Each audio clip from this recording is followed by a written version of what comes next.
Good evening, ladies and gentlemen. Today is the 11th of February and today is Friday. Yesterday, US inflation numbers worse than what was expected, and because of that, a big sell-off. And naturally, I mean, our markets are always going to follow right behind. So we had a gap down situation, and the idea is, see, into a gap down, there's always a little bit of a spike in IV at the open, and provided the gap down doesn't sell off too much, that IV will calm down. And what you can also do into a gap down is set a position where you have more premium on your call side, little bit more or just about even at the gap down situation. So even if in case it starts to continue selling off, your negative delta will compensate for the increased IV spike into the down.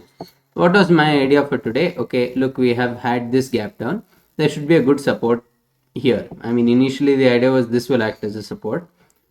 I entered by shorting the 17,800 call and 16,900 put, both for about 27-28 rupees at the open in the first candle itself. The idea was, first of all, this should act as a support.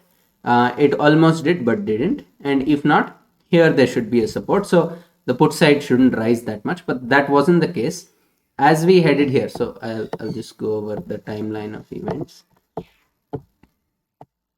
So entry position average I got was 27.28, shorted the 17,800 call and 16,900 put.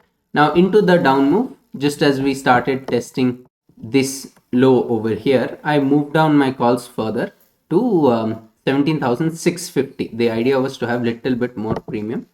I moved down my calls to 17,650. Once again, the idea is, if the market recovers, first the puts will crash, because the puts that I had shorted at about 28, 29 had now gone up to 40, right? So the puts will, even if, for example, here I've moved my calls down, you can say kind of aggressively, to 17,650. So I've moved my calls here, right, which is still above this particular high that we made on the expiry day. In case we make an up move, first the puts will crash and then only calls will gain. So roughly both my puts and calls are at 40 rupees. This breakdown happened. There was another level here. Now basically my risk for the day was about 5 points, which is, I was trading about 19,000, 20,000 sizing. So that would work out to 1 lakh negative. Here, if we had broken, then I definitely would get stopped out. There's no doubt about it. We didn't break here. We didn't break here. And by this point, I was already at break even. So if we did break here also, my exit would have been at break even. It is not a problem. Okay, so this was the first half of the day, right? Second half of the day, we break out once again here. We make this stiff up move, and the idea is, okay, as long as we continue sideways for the day, it should not be a problem. And here is what is happening. Into the up move, the puts have crashed a little bit, but the calls are almost proportionately gaining. So basically my mark to market went from 0 to about minus 4 points at one point, so minus 80,000, and from there made a recovery. It went to plus about 70,000 or so at one point. But however, just as we started heading here, the call spiked so much that I had to take a trailing stop loss. My trailing stop loss was break even.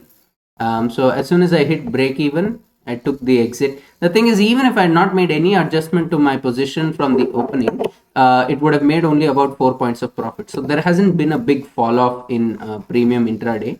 And yeah, that's evident here. So as soon I exited around 133 at break even, and this is why you should trail an exit also.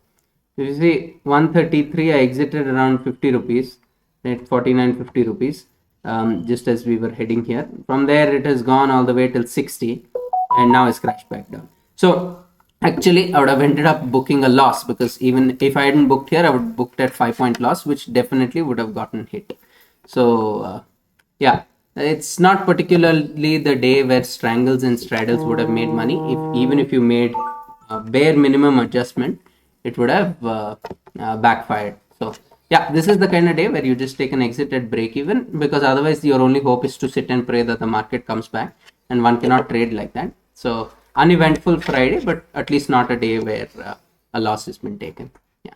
Thank you so much for watching, and I'll catch you in the next one. Take care. Bye-bye. Have a nice weekend.